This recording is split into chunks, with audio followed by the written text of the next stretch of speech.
Je remercie Allah. Voilà. Quelles sont vos premières impressions? Vous venez de vous inscrire chez les Non, je suis particulièrement impressionné par le rush qu'il y a de mes compatriotes, de nos compatriotes qui viennent pour s'inscrire. Je pense que je n'ai pas vu ça pendant les 12 ans où j'étais président. Il y a un engouement populaire, on a l'impression que les gens se réveillent pour se rendre compte qu'il faut qu'ils votent. Et ça, c'est très bien. C'est une prise de conscience.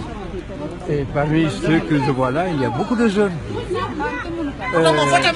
Je dois dire aussi que c'est moi qui ai amorcé la modernisation des inscriptions sur les listes électorales avec les appareils modernes. Je pense que c'est une très bonne chose parce que j'ai laissé un très bon système, mais la prise des empreintes digitales a été améliorée. Donc je suis très content de voir nos compatriotes s'inscrire. Malheureusement, les Sénégalais ne s'inscrivent pas dans les consulats. Je suis à peu près sûr qu'il y a plus de 100 000, peut-être 150 ou 200 000 Sénégalais en France. Ceux qui s'inscrivent dans les consulats sont peut-être dans les 80 000. Je me trompe peut-être sur les chiffres.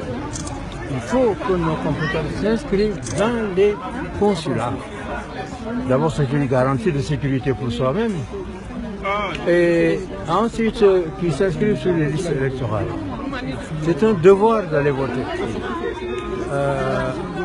À l'époque, quand j'étais dans le gouvernement de Diouf, Jean Collin avait proposé qu'on rende le vote obligatoire.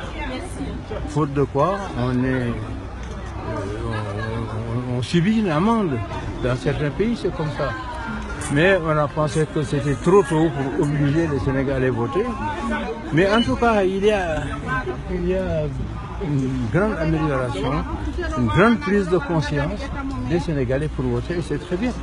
Et je me souviens que le fichier électoral que j'ai laissé devait être à 5 500 000. Autour de 5 millions, mais maintenant on a plus d'1 million de plus. Plus d'1 million de plus, et on pense qu'avant la clôture, il y aura au moins 6 millions. Monsieur le Président, vous avez aussi l'intention de conduire la liste de l'opposition lors des législatives. Est-ce que vous confirmez l'information? Si oui, quelles sont vos motivations? Alors, écoutez. À mon âge, je ne peux pas me présenter comme candidat à la présidence. Mais il n'y a aucune disposition qui m'empêche d'être dans une liste électorale, d'être la tête de la liste électorale. Mais pour l'instant, j'ai écarté cette solution. J'ai dit à mes militants que je voulais m'écarter de ce genre d'activité. Mais rien ne m'empêche de le faire. Qui doit me le faire? Pourquoi je le refuserai? Si ma présence dans une liste peut aider moralement ou amener les gens qui sont mes militants. Soyez plus clair, Monsieur le Président. Je veux vous dire, au moment où je parle, c'est une question qui est discutée à l'intérieur du parti et dans la coalition. Mais je n'ai pris aucune décision. Dernière question, comment se porte Karim Wade? À merveille, je l'ai quitté il y a 2 heures, 48 heures. Il est en très bonne santé. Et il va venir. Je ne vous dirai pas ça. Je ne vous pourrai pas vous dire la réalité. Merci. Mais moi, je vais rentrer avant l'ouverture de la campagne électorale. Inch'Allah, je serai à Dakar pour soutenir les militants. Je suis encore secrétaire général du parti. Voilà. Merci. Merci beaucoup. Et Karim, il viendra dans les législatives? Si, il viendra voter. D'accord. Il viendra voter.